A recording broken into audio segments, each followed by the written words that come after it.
Donnie Pangilinan na pasabing who would have thought sa harap ni Belle matapos nga ang interview nila sa I Want. Umani nga agad ito ng samot-saring komento sa social media dahil ang reaksyon ni Belle ay priceless nga raw.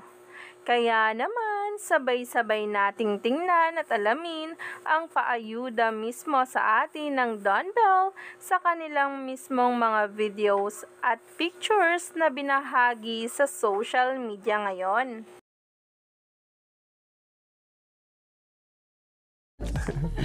Yeah, who would have thought?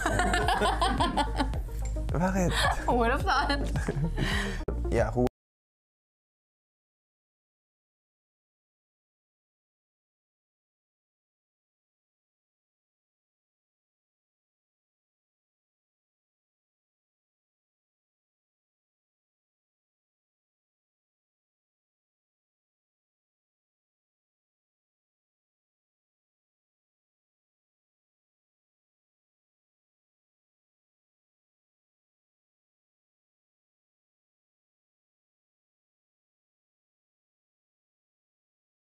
Grabe na talaga ang dalawa.